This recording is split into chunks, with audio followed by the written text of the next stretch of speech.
जे माँ माणिकेश्वरी जे कलाहांडी आज आउटे नुआ ब्लॉग रे आपण मानके स्वागत करछे मुई दिलीप। आज आपण मानके नेकिना जाउछे भवानीपाटना रु 2 किलोमीटर रे थिबा देवादिदेव महादेव जलेश्वर मंदिर को। एठारे सौंदर्य शांति एवं भक्ति तिनिति देवादेवींकर चलन डेरी नै करकिना वीडियो के स्टार्ट करमा। मंदिर प्रवेश द्वार ठारू आसीबा समय रे गुटी अपूर्व शांति अनुभव हुए। एठारे एनर्जी पॉजिटिव भाव सबुठारू किछि अलगा लेवल। जलेश्वर मंदिर भवानीपाटना एवं आखपाख लोकंक पई अत्यंत पवित्र स्थान। एठारे भगवान शिवंकु जलेश्वर रूपरे पूजा करा जाए। एठारे श्रावण मासरे प्रबल भिड़ हुए। एठारे गर्भगृह भगवान जलेश्वर शिवलिंग अवस्थित। भितरे कैमेरा एलाउ नुह, तेणु मु बाहरु आपण मानकु देखाउछि, किंतु एठारे शांति और शब्दरे बुझेई पारिबि नहीं। मंदिर परिसरटा बहुत सुंदर एवं परिष्कार। घास वृक्ष छाया एभली कि सुंदर आवरणरे थिबा एही मंदिर देखिले मनडा शांति मिले। प्रतिदिन अनेक लोक भक्त एठार आसंती दर्शन करबाकू। सकाले संध्यारे आरती हुए और सकालर आरती मन आकर्षण करे, मन को पूरा पॉजिटिव एनर्जी दिए। ताहेले बंधु माने एहा हैला भवानीपाटना जलेश्वर मंदिर गोटे छोट ब्लॉग। आपण माने भी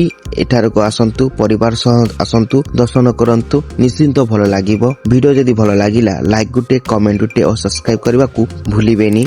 धन्यवाद। जय मां माणिकेश्वरी।